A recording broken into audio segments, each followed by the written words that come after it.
If you are a builder या फिर आप कोई घर खरीदने वाले हो then you must watch this video. क्या आपको पता है कि फ्लैट के सेल के ऊपर कोई जीएसटी है ही नहीं। हाँ, this is the screenshot of the official CBIC website. Activities neither a supply of goods और सर्विसेज, उसमें there is sale of land और सेल ऑफ बिल्डिंग लिखा है, right? But Sankalp, I just booked a flat and the builder took GST from me. How can that happen? Exactly. Let's see आखिर India में flats cell कैसे होते।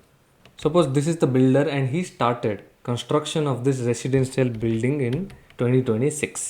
अब इस building को कंप्लीट होते होते एटलीस्ट 2030 4 years लग गए, राइट? एंड इस पीरियड को, इस 4 years के पीरियड को बोलते हैं कंस्ट्रक्शन पीरियड, राइट? अब तुम इसी टाइम पे if you go to the builder to buy a flat, what will he give you? There is no flat here, यहाँ कोई फ्लैट ही नहीं है सेल करने को, राइट?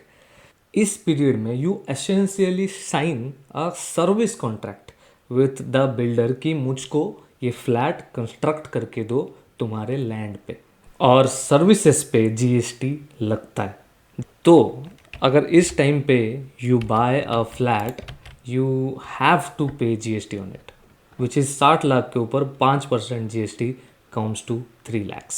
अब इसी एग्जाम्पल पे वापस आते हैं, ठीक है? अभी क्या हुआ, 2030 में ये बिल्डिंग कंप्लीट हो गई, बनी बनाई बिल्डिंग खड़ी है। अब आफ्टर बिल्डिंग इज कंप्लीटेड, उस पीरियड को बोलते हैं after receipt of completion certificate. इसको याद रखना, बहुत इंपॉर्टेंट है ये। ये कंप्लीशन सर्टिफिकेट आने के बाद you go to the builder and book the flat. Now there is a flat and flat comes under land and building which is not a supply. इस पर जीएसटी नहीं लग सकता, राइट? तो कंस्ट्रक्शन पीरियड में अगर फ्लैट खरीदा then you have to पे the GST amount 3 lakhs। But construction period के बाद अगर आपने खरीदा देन ये पूरा का पूरा GST don't have to pay, right? You only have to pay 60 lakhs। देखो, लॉ सबको पता है पर मज़ेदार तरीके से कोई समझाता नहीं है ना। Share this to someone who may like it and follow for more CA advice like this. See you.